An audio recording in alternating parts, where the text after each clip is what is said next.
श्रमिक कल्याण समिति के राष्ट्रीय अध्यक्ष जनाब अख्तर अली के ऑफिस में।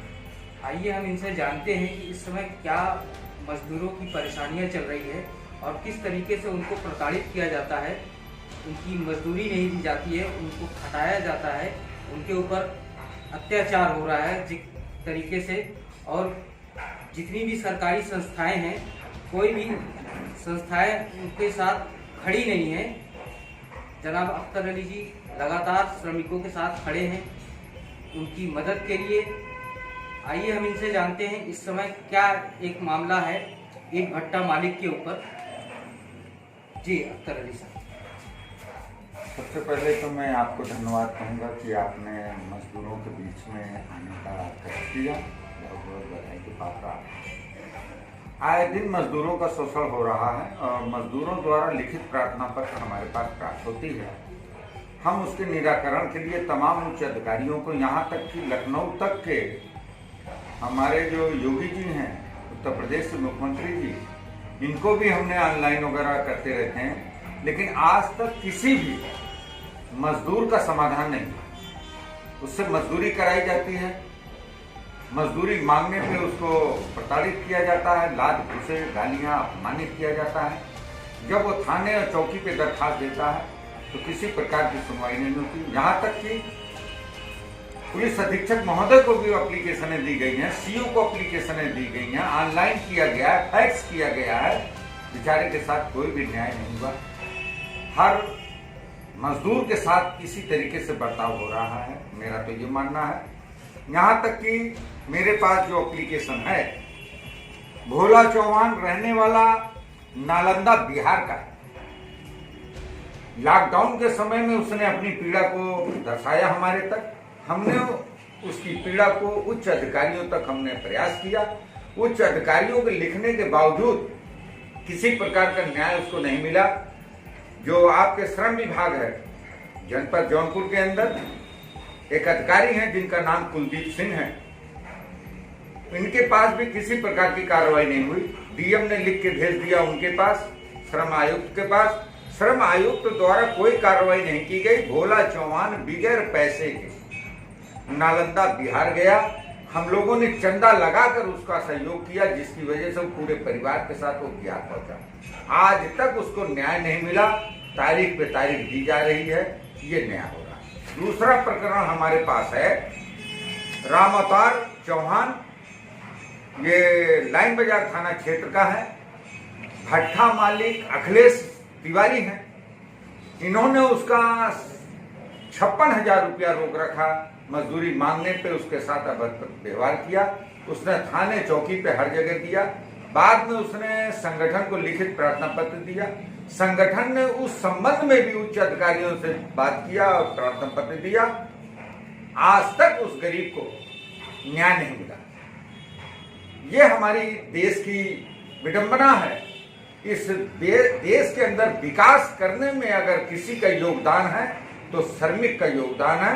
श्रमिक को वरीयता देनी चाहिए, लेकिन जवानी वरीयता है, कागजों पे वरीयता है, और कोई भी वरीयता मजदूरों के साथ नहीं है। हमेशा शोषण होता चला रहा। मेरा मानना है कि इस तरीके से अत्याचार अगर होता रहा तो आने वाला दिन दूर नहीं है। एक दिन ये मजदूर समाज अपने आप ये बागी होगा। इस बागी को रोकने के लिए सरकारें विफल होंगी। जैसे आज मजदूरों की और किसान की जो लड़ाई है, आज किसान की लड़ाई के लिए इतना वक्त नहीं है हमारे देश के प्रधानमंत्री के पास जो किसानों के बीच में जाएं। अरे भाई, मन की बात आप करते हैं, जरा सा किसानों के भी दर्द की बात कर लीजिए जाकर उनके बीच में। लेकिन नहीं, बड़े बड़े प्रोग्राम होंगे, अमेरिका के राष्ट्रपति आएंगे तो वो जो फॉलो होता है, जो कानून होता है, उसको वो तोड़ के जो तो पब्लिक में चले जाते हैं। और जो हमारे देश का किसान है, आज किसानों के बीच में आने के लिए उनको जरूरत नहीं महसूस हो रही है। ये देश जो तो एकदम बर्बादी के कगार पे पहुंच रहा है। इनके क्रियाकलापों से ये प्रतीक होता है। सर, एक बात हम और जानना चाहते हैं कि ज्यादातर उत्तर प्रदेश के अंदर बिहार और झारखंड जैसे राज्यों से ही लेबर मजदूर क्यों आते हैं? ये कारण वहाँ की सरकारें कायदे से श्रमिकों पर ध्यान नहीं दे रही हैं। जो भरण पोषण के लिए दिक्कतें पैदा हो रही है, उसी लालच में ये उत्तर प्रदेश आते हैं और ये भट्ठा मालिक उनका शोषण करते हैं। सर कहीं ऐसा तो नहीं है कि जैसे वहाँ के लेबर जो है कम पैसे लेते हैं, इस वजह से शायद वहाँ से लाते हैं? नहीं, कारण उसका ये है कि लेबर शिक्षित नहीं है, ये भट्ठा मालिक शिक्षित हैं।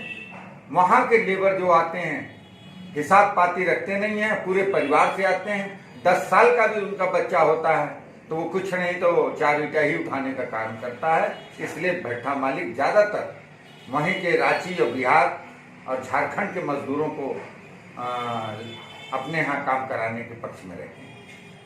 तो सर अभी इस मामले में कहाँ तक कार्रवाई पहुंची है और आपने अपनी तरफ से कितनी कोशिश की है? हमने काफी कोशिश किया है, जागरूक किया है।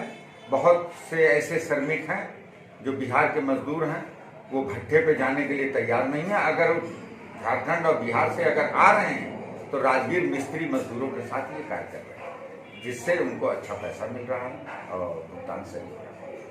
सर अभी एक मामला सामने आया है खेता सराय का। खेता सराय के ईंट भट्टे का ही मामला है।